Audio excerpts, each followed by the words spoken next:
again and welcome to Southern Country. Hi, I'm Herb Sutton. I'm very happy to say my special guest is Mr. Chet Atkins. Welcome to the show, sir. Okay, Herb. Okay. Thank you. Let's talk about Chet Atkins of today. Neck and Neck is your collaboration with Mark Knopfler of Dire Straits.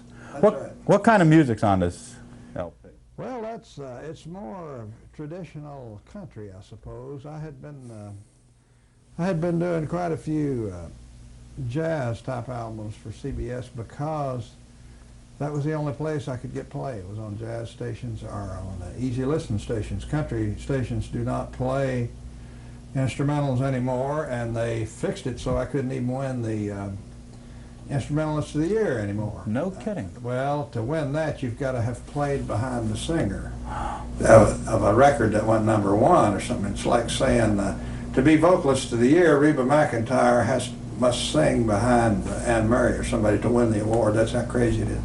So anyway, I've been making that type of album, jazz and new age, and Mark Knopfler didn't like it. He said, "You got to get back to doing the traditional stuff." So it was his idea to get back and do all these nice tunes we did. There'll be some changes made, a thing I'd written as a gag that I did on television one night. He liked that, and we finished it and did several things with a more traditional country feel. Still didn't get any country play, but but it sold great all over the world. I was just going to say, you were #1 country album in England, UK for 1990. That's right, and Australia, it's very big there, and all the English-speaking world, I guess it's done very well, but mainly because of Mark is young and popular, and so they got him, and in doing so, they hear me too. Well, how many? You kind of swung to some vocals on this. You never were too much for vocals before. I've been singing quite a bit the past few years. I've got a song I sing about my dad that's very popular. I wrote a song titled "When Jesus Wore a Rolex" on his cable TV show that Ray Stevens recorded. It was a hit, so I performed that quite a bit. And then I did, about 10 years ago, I did a tune titled "Frog Kissing" that Ray Stevens produced. Yeah. So I have been singing a little, but not enough to make the audiences get up and walk out. Did you? Who recorded "Froggy Went A-Courtin'"? Was that you? "Froggy Went A-Courtin' is an old traditional country song, and the only record I know of on that was by Tex Ritter. Oh man! Years and years ago, he did a Kitty album, and I believe he did that. Well, maybe it was "Frog Kissing" then. The one. "Frog Kissing" was the one I did. It's a great song. Do you think you had any influence on Mark Knopfler's guitar playing? Oh yeah, it changed the world. It really did, and I'm not bragging when I say that, but when I came along, everybody was fighting their guitar with a straight pick. Yeah. And now everybody plays with their fingers, and I think I had a lot to do that. I and Merle Travis. We had an awful lot to do that. Plus Segovia did too, but Segovia was not heard at all back in those days. I remember you couldn't even buy a classical guitar in this country outside of, you might find one at one music store in New York, or in Mexico City, of course you could find them, or in LA. But yeah, we changed that little way of playing guitar, and that'll be remembered someday, I think, by somebody. Who plays guitar the Atkins style today? They all do, or they? Almost everybody can play that style. And yeah, they play with a straight pick and then play with their fingers, a little melody and so on. Where'd you learn to use a thumb pick? Where'd you learn to play that way?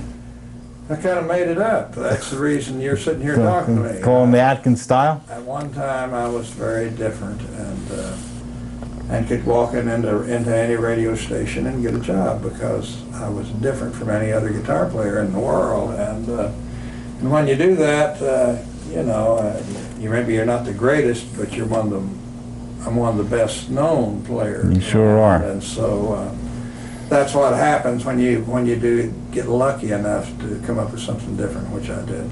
Do you feel you do your best work when you collaborate with somebody else? I guess so most of the time, because especially if it's improvisation, because we kind of play off of each other and try to outplay each other, so it makes for a better record.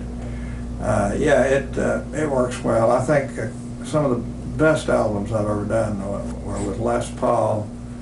We did a couple of great albums, I think, and funny albums. He's a very funny guy. And then the ones I did with Jerry Reed back in the 70s were very good. And of course the one with Mark, I think, turned out well. How did it feel to play with Les Paul and Arthur Fiedler, and they're considered not country music?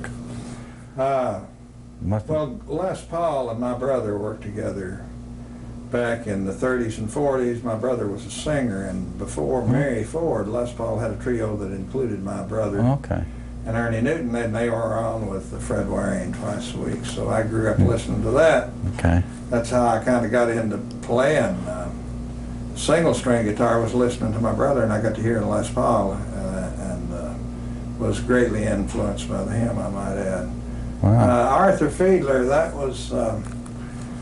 was great fun. He was a great man, and he was so popular, and it was not easy to do, but I was younger and I pulled it off. We went in, and I guested with him a couple of days and played that music, all those arrangements, and then on Monday morning, I think it was Monday or Sunday, we'd move the tables and chairs out of the auditorium, move the band down there and make an album. And they'd make an album in about 2 hours. They'd just go through the tunes, and that's it. I mean, you don't go back and correct any mistakes. So it was hard to do, but as I say, I rehearsed, and I had my music to go by. I can read well enough, to learn most any tune I want to learn. So I had the music there showing me when I come in, when I lay out and everything, and so it worked out all right. I was scared, of course, working with him and working with the orchestra, but I never thought of quitting, because that's what I do. I'm a guitar player, and I was hired to do that, so I did it. And I prepared myself, and if you practice enough and prepare yourself, you can usually pull it off. You can do it and not feel frightened about it when you're doing it. That's right. You feel more confidence. How about Garrison Keillor of National Public Radio, Prairie Home Companion?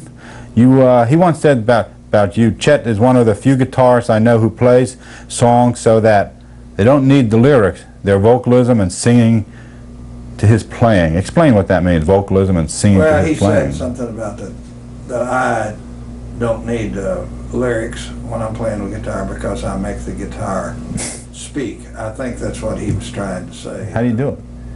Well, that's just his interpretation? That's his interpretation. Okay. I try to do that. I try to play the melody in about 40 different ways, and I try to play it with a lot of feeling to move people's hearts and move their emotions, and that's what music's all about. You're doing a wonderful job. And I try to move myself, I try to get an emotional high out of it when I'm playing, and so sometimes it comes up and sometimes it doesn't, of course, but I always try to do that, play with a lot of feeling. As both performer and RCA record company executive, you pioneered the once celebrated, later controversial Nashville Sound. Matter of fact, you're the architect of the sound. What's celebrated, what was controversial, and what is the Nashville Sound? That's just a sales tag, I guess. Is it? Yeah, it's we had the same equipment as everyone else had in the world, but we had musicians who were, what's the word, I guess, indigenous or whatever to that area. Maybe they sang and played with a southern accent or something. But I was just trying to keep my job and make hit records, and instead of saying it was made in Nashville, I guess they said it's the Nashville Sound. That's the sound that's indigenous to Nashville. What was the instrumentation? Was the instrumentation different on any records? Oh, we tried instrumentation all the time. When you make records, you got to surprise the friends and neighbors with every release, because they like something different. Sure. So we try strings and voices and sometimes horns, and the Floyd Kramer piano sound, of course, we came up with that, which was part of the Nashville Sound. The Anita Kerr Quartet, 2 girls and 2 boys that sang beautifully for background, and we tried different things like that all the time. Harmonica, we tried the harmonica of Charlie McCoy. I think I used him the first time. He's great. Ever on. And Boots Randolph, the sax player. So it's just trying new things. What years did this all take place? You remember what years? In the 60s, 70s? 50, in the 50s and 60s? 58 and 68 or somewhere in there. But I was doing an interview with some Germans once, and the German said, "I will show you the Nashville Sound." The other guy asked him, and he got some money out and rattled it. Said, "That is the Nashville." I would never say that, of course. No. Has that sound changed over the years? It keeps evolving and keeps changing because people keep demanding new song ideas and new sounds, and but it stays basically the same too. Sometimes you'll hear some of the records like Key Graham Brown or somebody that sounds very rock and roll. A lot of the records are like the rock and roll, I think, of the 60s. What do you think of that sound today? Well, it sells records. That's why they're in the business. So, but you know, that you have guys like Randy Travis and Garth Brooks and those guys who are pure country, and that keeps us right where we should be. That keeps us in the old mainstream country music, and that's nice. Do you think country music's going in different directions, like it's more rocky and more traditional, or do you think it's, somebody said it's going to go in different angles, you know, a couple years later down the road? I don't know. Oh, it'll keep changing, and nobody knows. But I think as long as you have people coming along like Garth Brooks and Clint Black and Randy Travis and those guys, I think it'll do all right. But when they get too far away from that, it might die. But I don't see that happening because the people are all making records to make a living, and they'll give the public, in some hook or crook, they'll give them what they want, and what they want usually is pure country music. Do you think that sound changed in the 70s and early 80s? It was kind of not a sort of a city country sound? Well, it changed, like Owen Bradley changed it, and I changed it, and I get a lot of blame for that. Oh, do you? People in some of the foreign countries don't like that.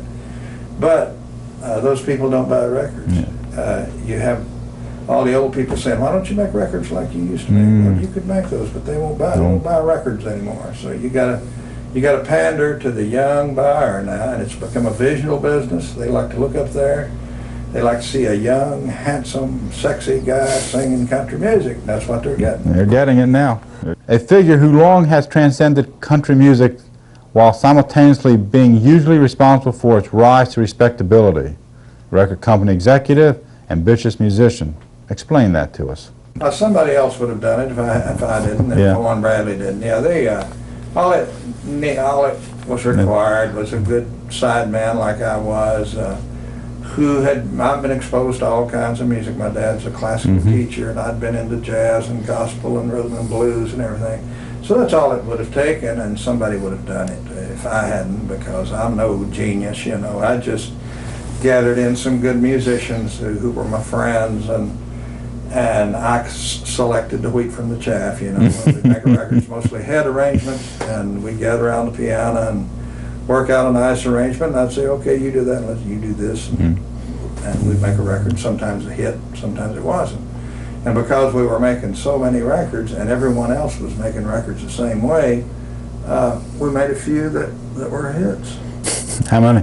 You recall? Well, you were responsible for a lot of entertainers. A lot of money for the company. And Jim Reeves, all of his hits, and of course Elvis recorded there for a long time. Yeah. And, Hank Snow had a lot of big hits. Jerry Reed, the list goes, the Browns and Skeeter Davis, and the list goes on. Not to mention Chet Atkins. Yeah, the Hank Locklins. There's so many. Who was Gary Burton?